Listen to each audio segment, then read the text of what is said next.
Welcome to Great Companies, Great Leaders. I am your host, Christine Gannon, and I am the founder of Brightworks Consulting.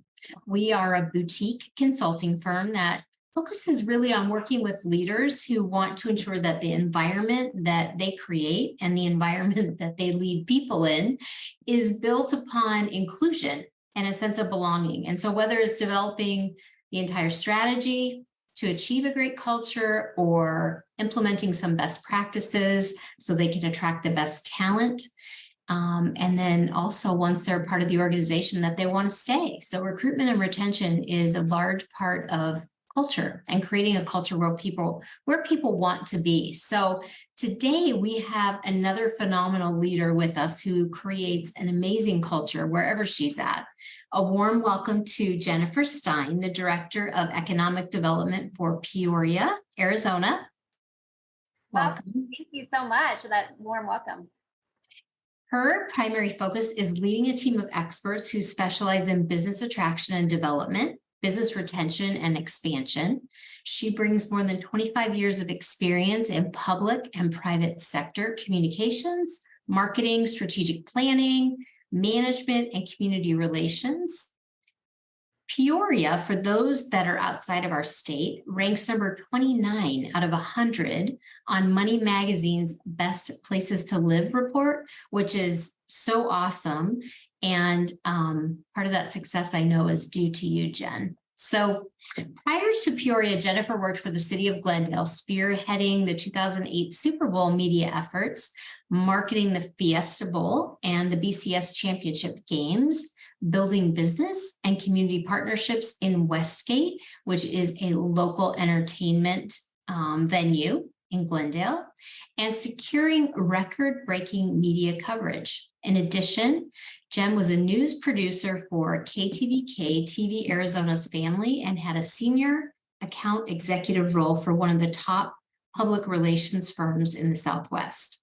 So Jen, welcome. I know, we always start off our podcast with a little bit about our guest and a little bit about how did you get into the role that you're in and what do you really enjoy about it? So can you share a little bit about your journey?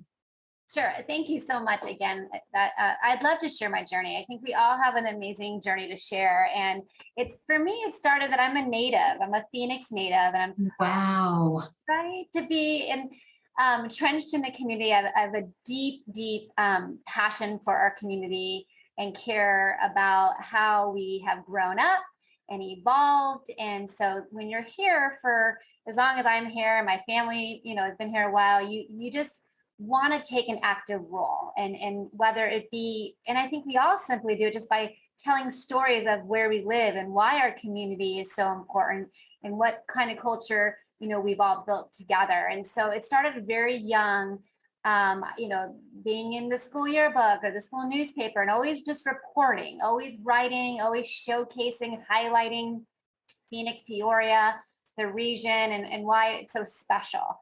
And so that just transformed into this incredible journey and career of storytelling and messaging and really promoting our assets to others to come here, visit, move your business, locate, expand, be part of this community.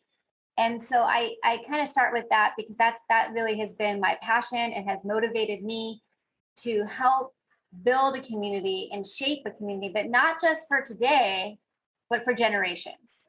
And that's important because you got to listen to your community. And when people say, hey, I wish we had a Postino, or I wish we had, this product in my backyard, or this restaurant, or this, amenity, we need to figure out with our team, where do we put these amenities? How do we deliver what the residents expect and deserve? And that is what makes this journey even more meaningful, is that we get to bring and deliver. It's almost like Christmas every day. Gifts, community gifts to to those that really want to engage with their community and enjoy these assets. So starting back in college, this first Super Bowl came into our state of Arizona at time Tempe Sun Devil Stadium. I was up in Flagstaff, and I remember the businesses up there and the residents felt very left out. They said, hey, how do we get to be part of this huge magnitude of an event? What do we do to be connected? And I came up with this fun idea with a team on introducing Peaks to Valley handoff, where we took the official Super Bowl and we took it from the top of Snowball all the way down to Tempe. Wow. It was amazing orchestration of businesses and schools and students and elected officials, and everybody wanted to be part of this like almost Olympic torch relay into the stadium. So we connected cities and communities, and all types of people and groups came together in this victorious relay or handoff. And in that very moment, that was the defining moment for me. I was like, all right, I have to somehow work in a capacity that serves the community. And I have to serve in a role that has impact. And I think that's really important. I tell my daughter, who just graduated high school recently, is that you have to find something that is fulfilling, and that you go home and go, gosh, I was really proud of the work I did. I'm proud of my team. I'm proud of everyone involved. So that moment, I was like, every role I've ever pursued, I've intentionally made sure it impacted the community. So HMA PR had a lot of clients that they serve municipalities and healthcare entities. Channel 3, I knew, was all about making sure our public had access to news and information, as well as keeping it light, keeping people inspired. How I was in charge of all the fitness and cooking and weather segments to make sure that to give people balance in their life and ideas on how to balance their lives and stay healthy and give them options. And then that transcended into the world of government, City of Glendale, and of course, City of Peoria, where I get to directly be part of bringing and attracting companies and working with amazing groups to inspire growth and empower people to move and be part of our community. So it's been an incredible journey. I'll tell you, when I was back at Channel 3, I got to interview, Ben Affleck and celebrities who were wow. Right, but nothing. I always say nothing compares to the work we do today. I still think this is so much more exciting to watch a restaurant go up. Or my husband was saying, you get more excited when you see dirt move than your celebrity. There's a little more longevity, maybe. I do. I love to see it. I get so excited, and my, when I see the big machines moving dirt, and my son said, "Is it the big machines? Is it the equipment?" It's just that we're getting something new. Yes, getting something new for sure. Something new that usually is long lasting, right? Lasting, and again, all intended to advance our community. That's at the end of the day. We have this incredible council and mayor and council who have a vision, and we along with our city manager and others are trying to execute that vision and deliver it, right to the community. Like, here you go, enjoy this, and be part of it. We want to engage. Engagement's really important for Peoria. We want feedback. We want people to feel like they're just as invested as I am. Absolutely. I love the story you shared about Flagstaff and that event and how that was a turning point. And I was just thinking about the work that we do and how that event was so much about inclusion and belonging and the community wanting to feel like they were included and that they belonged, regardless of where they were coming from, their background, their status, their position, their profession, and how rewarding that was for you. It was, and you said it just beautifully, because it was a transformative event that united all of us together to really, and to work together. I think you're better together when you work together, right? That's right. Cliche, but that's just the way it is. It's, I feel like my role is a team sport, right? You can't, all have to row together. So that is a great example of people are craving those opportunities. They really are. And a lot of times, you talk to other women or other people, and they want to take an active role, but they don't know how to pursue it or where to begin and what can they do. And there's so many options out there. So if we can help through this podcast and your promotion and marketing of these events, it really gives people an outlet. Yes, where they can connect in their local community. I agree with you. People want that. We're not going to talk about it on this podcast, but the leadership conference we did for women last year, thanks to City of Peoria for being the major sponsor and you at the helm with the ideas and the vision in terms of what could be possible for the women in our local community. And that's a lot of what we heard, right? In terms of their surveys, we just want a place to connect. We want a place to connect with community and to be around other women and other people that are interested in their community, right? Yes, people feel empowered, right? People feel Yes. people want to make a difference. People want, it's amazing how much people desire that. And it's so easy to achieve if you just have that chance or the direction. Yes. We need to create those pathways and Just, really, yeah. that's where I feel it's our responsibility as a city and in the role I'm in partnering with people like you and your company to like, okay, we've got the resources, you have the expertise and we can together provide that pathway. It's getting the right people together to plan and go, okay, because that's what makes it successful. Yes, that collaboration, right? Collaboration 100%. What do you think today, if we stay on the same topic, but maybe switch just a little bit, what do you think about the major challenges that are in today's environment, especially in our community? When you think about serving the local community, whether it's Peoria or any of the cities across the country, what do you think are some of the top challenges right now?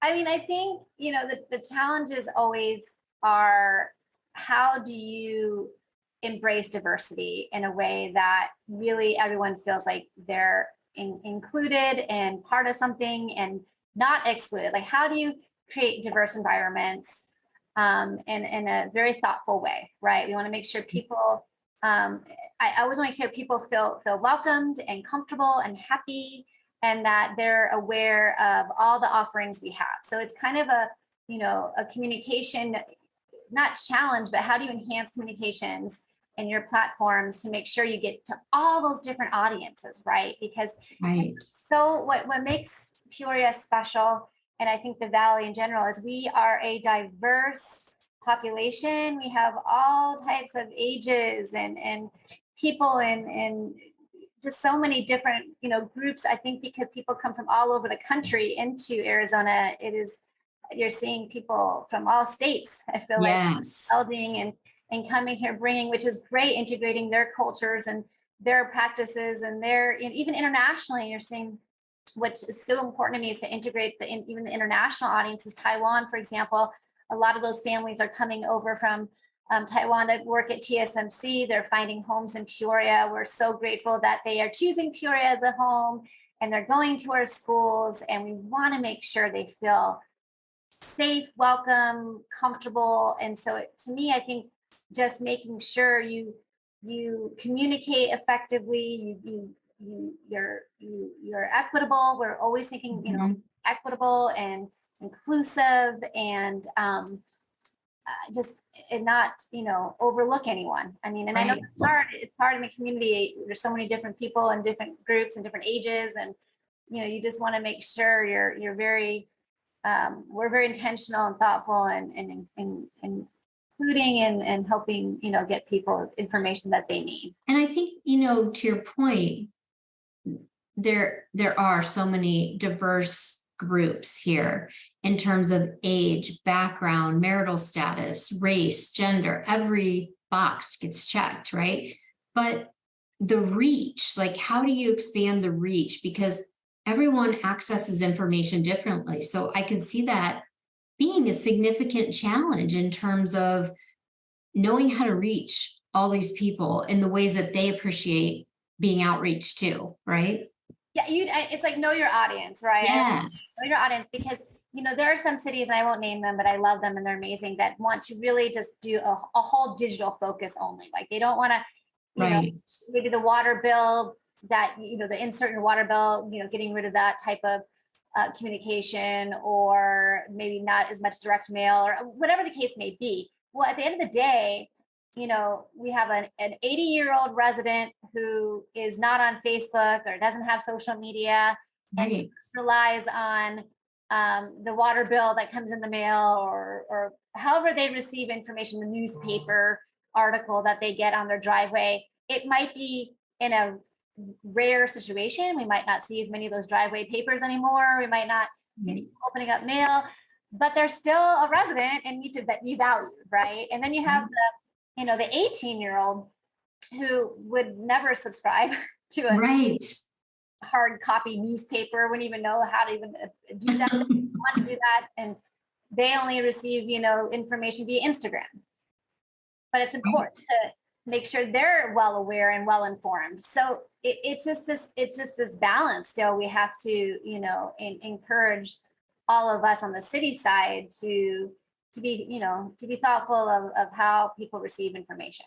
Absolutely. And that I could see that being a major challenge, because we didn't even touch on the topic of differently abled in terms of people who need to access it completely different. So when you think about your role in terms of economic development and the amazing leader that you are in Arizona, where do you think women leaders that are, to your point earlier, that want to step up and want to engage and want to make a contribution and support growth, because the growth is just astronomical right now and foreseen, right, going forward, where do you think women could step up and support the growth? I think women just need to keep encouraging women. I mean, I think we must keep lifting each other up and motivating and, helping one another, there's a lot of women-owned businesses that could grow and expand. And if they had the right tools in the toolkit, I mean, any business, if they had the right tools in the toolkit, would have, the opportunity to grow.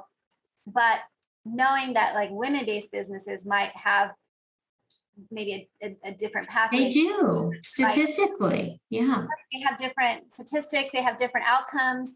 There could be some special programs and grants and resources that are really designed to focus on supporting these areas. But people just don't know. Right. So you lead those businesses and women to those opportunities. How do you make that connection? And what can we do, again, as a service provider? We really want to hear from more women-owned bases, minority businesses. We know that there are many programs out there, and we can help sort through that.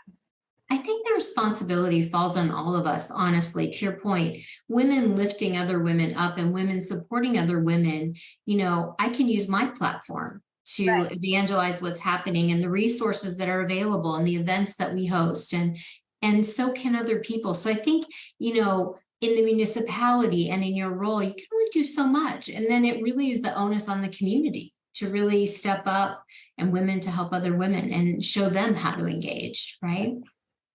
So what is a piece of career advice that you wish you would have gotten early on? I always think, gosh, if early on, is that the work you do always matters. You matter, the work matters. Sometimes you think you do things and they don't really make a difference, or it's not moving the needle, or someone isn't recognizing it, or it's, because we do live in a world where sometimes I don't think recognition is shown as well as it could be, or value isn't presented right, or whatever the case may be. And that you might get easily deflated, right? That's something, and as a female leader, I am more empathetic to that. I just, there's more, compassion and empathy to recognizing that work and making sure people know that it matters, and that you just need to believe in yourself and know that you're doing great work, and ask for help when you need to. I think that sometimes women are afraid to do that as well. They think that's a sign of not being confident or weakness or whatever the heck it is. But I can tell you my male counterparts have no issues sometimes, right? For additional help or support or whatever the case may be. Like, we just need to be comfortable and find your strengths and other people's strengths, and see how you can collaborate to get whatever you need done. Like, it just feel more confident and better about yourself. So don't be afraid to ask for help. I think that's huge. I think it's huge. You don't have to pretend that you know it all, because no one does. We all need each other. I don't We know. all need each other. Yeah. Hey, my success, our success, everyone's success is really, I feel like, the result of the team. I mean, there's no way one person could do it all. No. There's the answers to it all. So to ask for help, there's never anything wrong with that. You grow and learn a lot of times. So if Yes. you realize the growth, you also have to take risk and try new things. I think women also sometimes, or people in general, might be scared to just try new things, and that it's okay. It's okay if it fails, because I think to me, it's worse when you don't try. I think not trying is more of a failure. Right. Absolutely. Absolutely. Okay. Well, as we finish up our time, you have another career that you are equally as successful at. Do you want to share a little bit about that? And I'd love, you touched on it a little bit, but this second career requires a lot of confidence, which you have. What helped you grow in your confidence? So first, what is your second career? And then what do you think helped you grow in that confidence? The minute you stop worrying about what other people think about you. Yes, I agree. Right. The minute you don't worry about like how they're going to react, that's when you get more confident, like, hey, I'm going to go out, I'm going to try this, I'm going to try to make people laugh. So I am working this whole stand-up comedian world. It takes a very, very, I think, big act of bravery to get up in front Yes. of them and pray that they're going to laugh at you or think you're funny. And I do get nervous every single time before a show. I'm like, please laugh, please laugh. And then, but then I have to tell myself, as with anything, is they're there, they're going to have fun. They might not show it in the way that you hope to laugh every second, but that you don't mind what they think, because you know that you're delivering something really good and funny. Like, right. Confident enough to know that you got this, and that it's going to be entertaining and know your audience. Sometimes I've had to end shows early because I don't feel the vibe. Sometimes I extend shows because people are having so much fun. You just kind of trial and error, but it's fun. The stand-up world is fun. It's different. I'm not trained in it, so it's just more of storytelling with a punch here and there. But it has really given me a new dose of confidence that I didn't necessarily have before, or think or thought. I didn't have, for some reason, I was like, there's no way I could do this. Like, I can get up and do this. And honestly, I think we all can if we, support each other. And you've been to my show. I have basically friends and family that, support me. Your audience is growing every time, and you are crazy funny. You are very, very funny. And if you're nervous, it never shows. Yeah. Your confidence shines through. It really does. You just go out there, you just do it. You just do your thing, and you just transform. And it's the funniest thing. You get so hyper focused. And I think if you approach that strategy, you just know the outcome's going to be great. You can do this and have fun. I think at the end of the day, whatever you're doing, whether it's my stand-up comedy, whether it's your job, whether it's being a parent, whatever the case is, just have fun. Right? Life's too short. Life's too short. Yeah. I think the pandemic hopefully helped reinforce that for us, that life is short. We need to have fun, in what we're doing. You're an amazing stand-up comedian. You have something that you're putting together, though. Can you talk a little bit about that? Yeah, I'm working with our special events organizer on a comedy for charity. I've been wanting to do this. My shows have already been free in the first place, but I would like to maybe, if we're looking at 2024, potentially Peoria Center for Performing Arts, doing a comedy for charity event with other acts where we can charge a nominal fee, and then 100% of the proceeds would go to support a Peoria nonprofit. When do you think that will kick off? 24? We are hoping for 2024. Okay, fantastic. Posted. Love any promotional support, because it's really that's an important endeavor for us. Okay, well, we can never have enough comedy, and you are amazing. Where can people find you? So my Facebook is Jennifer Kaplan Stein. So just, you can always message me too. I'd love to hear more about your comedy shows, and I can add you to my list and then make sure everyone knows of my upcoming show. My next one's August 18, my anniversary, 1-year anniversary show, exactly.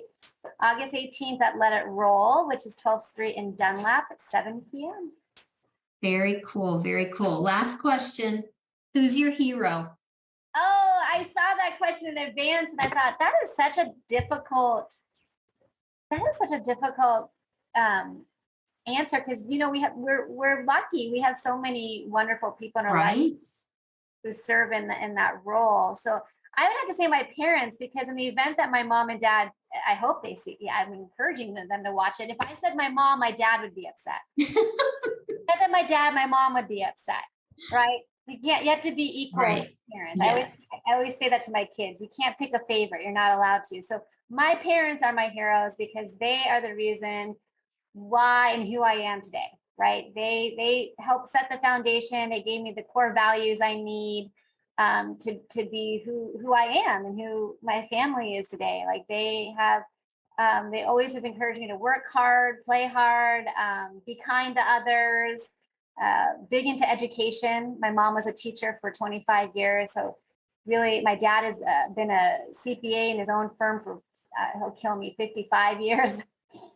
And they've taught me how work ethic, how to have the utmost work ethic and be very customer, service and friendly. And they're just really great people. So I'm proud to be their daughter.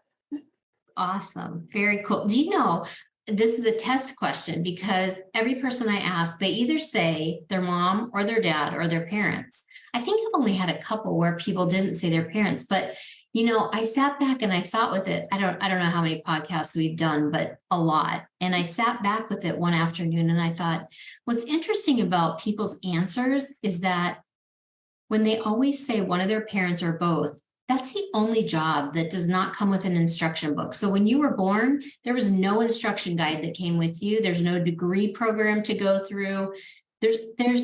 So for someone to be your hero, that says a lot about parents who are just winging it most days, right? That's pretty amazing. I agree. So it is amazing. Thank you so much for all you're doing for Peoria, for all you do for our city and our state, and can't wait to see you in August. Thanks for being with us today. Thank you. Appreciate it. Brightworks Consulting hosts this podcast and YouTube channel to spotlight the leadership around the world that is changing lives.